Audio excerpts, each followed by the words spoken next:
చూడండి, ఎప్పుడైనా మనం సపోర్ట్ రెసిస్టెన్స్ ఆర్ జోన్ ఏమైనా పెట్టాలన్నా, జోన్ ఫైండ్ చేయాలన్నా, ఎలాంటి జోన్ ఫైండ్ అవుట్ చేయాలన్నా, అది ఒకవేళ అనుకోండి మీ సపోర్ట్ అయినా అవ్వచ్చు, ఓకే, లేదా అది మీ రెసిస్టెన్స్ అయినా ఏదైనా బ్లాక్ అవనివ్వండి, దాన్ని వెతకాలన్నా, లేదా మీది ఏదైనా ట్రెండ్ లైన్ అయినా ఎలా కనెక్ట్ చేస్తాం అండ్ మనకి ఎలా తెలుస్తుంది. అన్నిటికంటే ముందు గుర్తుపెట్టుకోండి, ఈ మూడు వాటిల్లో లైక్ ట్రెండ్ లైన్, వీటన్నిటిని మనం జోన్స్లో కనెక్ట్ చేస్తాం, ఏదో ఒక క్యాండిల్తో కాకుండా అయినా మనం దీన్ని జోన్లో కనెక్ట్ చేస్తాం.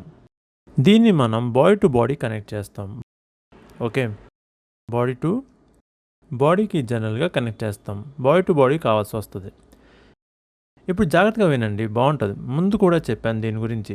ఇందులో మనం ఏం చేస్తామంటే స్టెప్ బై స్టెప్ వెళదాం. అన్నిటికంటే ముందు స్టెప్లో మనం దీంట్లో ఒక ఇండికేటర్ పెడదాం బిగినర్స్ కోసం. ఇక్కడ ఒక ఇండికేటర్ పెడదాం, RSI, relative strength index, okay. So దీనికోసం ఇక్కడ నేను ఒక ఇండికేటర్ పెడుతున్నా. పదండి మనం గోల్డ్కి మారదాం, ఓకే. అండ్ నేను ఇక్కడ దీంట్లో RSI పెడుతున్నా, RSI రిలేటివ్ స్ట్రెంగ్త్ ఇండెక్స్ పెట్టాను ఇక్కడ. ఇందులో ఏం ప్రాబ్లం లేదు కదా. ఇప్పుడు దీని లోపల మీరు సపోర్ట్ రెసిస్టెన్స్ ఫైండ్ అవుట్ చేయాలి. దాన్ని బట్టి మీకు మార్కెట్లో ట్రెండ్ లైన్ తెలిసిపోతుంది. స్ట్రేట్ ఉందా, ట్రెండింగ్ ఉందా, అన్నీ తెలిసిపోతాయి మీకు. నేను చేసి చూపిస్తాను మీకు, జాగ్రత్తగా చూడండి. ఇది జనరల్లీ మన ముందర ఏం చేసినా దీని మీద చేయాలి. నేను మీకు చూపిస్తాను. ఇప్పుడు ఈ పోర్షన్లు చూస్తే నా ముందర ఈ రకంగా ఉంది, RSI కనెక్ట్ అయింది. ఇప్పుడు ఈ పాయింట్ ఉందా, ఒకటి ఇక్కడ పాయింట్ వచ్చింది, ఓకే. సో నేను దీన్ని ఇలా కనెక్ట్ చేస్తాను లైక్ దిస్. తర్వాత దాన్ని ఇక్కడ కనెక్ట్ చేస్తాను అండ్ దెన్ దీని తర్వాత నేను ఎక్స్టెండ్ చేస్తున్నా ఇలా, ఓకే. ఇక్కడ మీరు చూస్తే మార్కెట్లో నాకు ఇక్కడ కూడా ఒక బ్రేక్అవుట్ ఫేక్అవుట్ లాగా కనిపించింది. ఇందులో ఫేక్అవుట్ అయిపోయింది, రిజెక్షన్ అయ్యి కిందకి వచ్చేస్తుంది. అంటే మార్కెట్ దానికి అదే ఇక్కడ నుంచి రివర్స్ అయ్యి కిందకి రావడానికి ట్రై చేస్తుంది. That is how. ఇది చూడండి, రివర్స్ అవ్వడానికి ట్రై చేస్తుంది. ఇదే క్యాండిల్లో చూడండి, ఇదే క్యాండిల్లో రివర్స్ అవ్వడానికి ట్రై చేస్తుంది. That is how the market creates a trending resistance. Trending resistance వచ్చింది. ఇప్పుడు చూడండి, RSIని చూడండి ఇలా ఉంది, జాగ్రత్తగా చూడండి. RSI ఇలా ఉంది కానీ ట్రెండ్ ఇలా ఉంది. నాకు దీని ఈ పద్ధతి చాలా నచ్చుతుంది. చాలా విచిత్రంగా ఉంటుంది కానీ చాలా యాక్యురేట్. RSI ఎలా వెళ్తుంది చూడండి, ఎగ్జాక్ట్గా ఇలాగా ఇంక్లైన్లో, అండ్ ట్రెండ్ ఏమో ఇలా వెళ్తుంది. ఒకవేళ RSI ఇలా ఉంటే కనుక దానికి తను ఇలా కిందకి తీసుకురావడానికి ట్రై చేస్తుంది. ఆబ్వియస్లీ ఇప్పుడు ట్రెండ్ ఎలా ఉందనుకోండి, తనకు తాను ఇలా కిందకి తీసుకురావడానికి ట్రై చేస్తుంది. అర్థమైందా ఇక్కడ దాకా? ఇంకా సింపుల్గా చూపిస్తాను మీకు. మనం ట్రెండ్తో పాటు వెళ్దాం. RSIలో జనరల్లీ ఒక పోర్షన్ ఉంది మన ముందర. ఇప్పుడు చూడండి, మీకు చూపిస్తాను ఇలాంటి పొజిషన్లో SR ఎలా కనిపిస్తుంది. సపోర్ట్ రెసిస్టెన్స్ ఇంటర్చేంజ్ అంటే నేను సపోర్ట్ ఇంకా రెసిస్టెన్స్ని ఇంటర్చేంజ్ వేస్తున్నా కొత్త వాళ్ళ కోసం. చూడండి, ఇక్కడ నేను ఇంకొక పోర్షన్ యూజ్ చేస్తున్నా, దాన్ని SR ఇంటర్చేంజ్ అని అంటాను, ఓకే.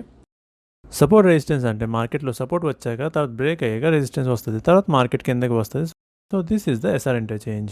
గ్రాఫ్లో ఎలా కనిపిస్తుంది. ఇప్పుడు అక్కడ ఎలా చూడాలంటే అనుకోండి, మార్కెట్ చాలా పైకి వెళ్ళిపోయింది, ఈ చోటకు వెళ్ళిపోయింది. ఇప్పుడు ఇక్కడ ఎలా చూస్తాం మనం సపోర్ట్ రెసిస్టెన్స్ ఇంటర్చేంజ్. ఇప్పుడు నేను ఇక్కడ మార్క్ చేస్తున్నా కూడా మార్కెట్ ఇక్కడికి వస్తున్నట్టే లేదు. కానీ ఒకవేళ నేను ఇందులోకి వస్తే మీరు ఈజీగా చూడగలరు. ఇక్కడ నా ముందర ఒక పోర్షన్ ఉంది, నాకు తెలిసింది మార్కెట్ ఇక్కడికి వస్తే కనుక ఈ జోన్ మీద వస్తే నా ముందర ఈ జోన్ మీద వచ్చిన వెంటనే మార్కెట్లో బులిష్ ఏరియా కనిపించవచ్చు. యూ కెన్ సీ మార్కెట్ ఇక్కడికి వచ్చేసింది. ఇది దాని మీద టచ్ కూడా అవ్వలేదు. గ్రాఫ్ మీద SR కూడా పని చేయట్లేదు, గ్రాఫ్ మీద పని చేయట్లేదు, RSI మీద పని చేస్తుంది. సో ఇందులో ఉన్న జోన్స్ యాక్యురసీ వేరే లెవెల్లో ఉంటుంది, ఓకే.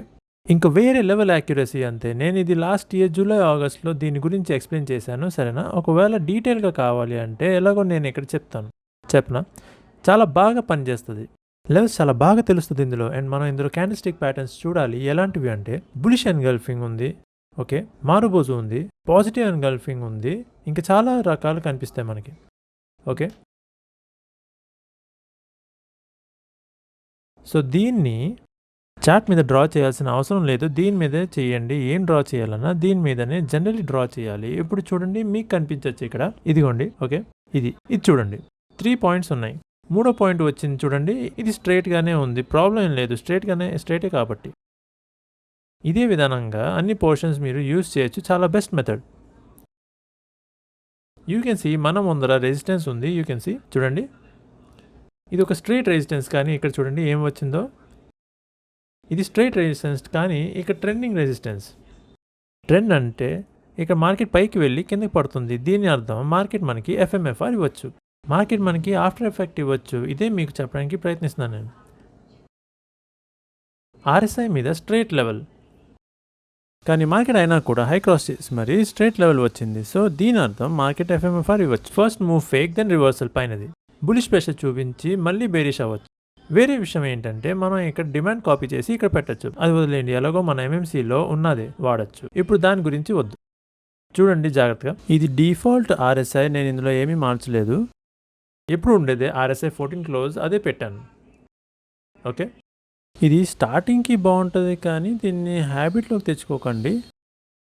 హ్యాబిట్లోకి తెచ్చుకోవాల్సిన అవసరం లేదు, సరేనా? ఓకే.